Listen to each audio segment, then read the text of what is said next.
कभी कभी जिंदगी में ऐसा समय आता है जब हमें अपने सपनों की ओर बढ़ने के लिए किसी का साथ नहीं मिलता। परिवार, दोस्त, रिश्तेदार, कोई भी हमारे विचारों और मेहनत को नहीं समझता। लेकिन क्या इसका मतलब यह है कि हम हार मान लें? नहीं। असली सफलता तब मिलती है जब हम खुद को उस वक्त मोटिवेट करना सीखते हैं जब कोई हमारा साथ नहीं देता। यह कहानी आपको यही सिखाएगी। कहानी की शुरुआत। राहुल एक छोटे शहर का लड़का था जो एक बड़ा बिजनेस खड़ा करना चाहता था। लेकिन उसके माता पिता चाहते थे कि वह कोई सरकारी नौकरी करे। दोस्त उसका मजाक उड़ाते थे, कहते थे तेरे बस की बात नहीं। यहाँ तक कि कुछ रिश्तेदार भी उसे ताने मारते थे, इतने बड़े सपने मत देख, जमीन पर रह। राहुल के पास दो रास्ते थे। लोगों की बातें सुनकर अपने सपने को छोड़ दे, बिना किसी सपोर्ट के खुद को मोटिवेट करके आगे बढ़े। उसने दूसरा रास्ता चुना। कैसे खुद को मोटिवेट किया?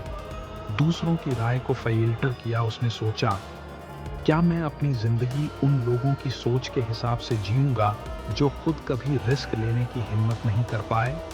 उसने तय किया कि वह केवल उन्हीं लोगों की बातों पर ध्यान देगा जो उसे सही गाइड कर सकते हैं, न कि हर आलोचक की। छोटे छोटे लक्ष्य बनाए राहुल ने अपने बड़े सपने को छोटे छोटे टुकड़ों में बांट दिया। उसने सोचा, मुझे पहले अपने बिजनेस का आइडिया क्लियर करना होगा, फिर एक छोटा स्टेप लेना होगा, फिर अगला। इससे उसे हर दिन कुछ नया करने का मोटिवेशन मिला।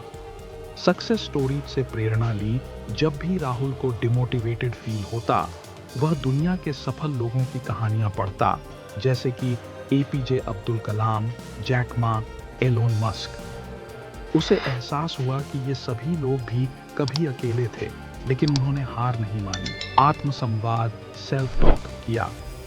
जब भी उसे लगता कि वह हार रहा है, वह खुद से कहता, राहुल, अगर तू हार मान गया तो दुनिया सही साबित हो जाएगी, लेकिन अगर तू डटा रहा तो एक दिन तेरा सपना सच होगा। यह पॉजिटिव बातें उसे फिर से उठने की हिम्मत देती। अपने आप को साबित करने की आग राहुल ने अपनी मेहनत और काम के नतीजों से अपने आलोचकों को जवाब देने का फैसला किया। उसने अपने बिजनेस की छोटी शुरुआत की, दिन रात मेहनत की और धीरे धीरे उसे सफलता मिलने लगी। कुछ सालों बाद वही लोग जो उसे रोक रहे थे उसकी तारीफ करने लगे। निष्कर्ष, अगर आपको अपने सपनों पर यकीन है तो किसी और के सपोर्ट की जरूरत नहीं। जब दुनिया आपकी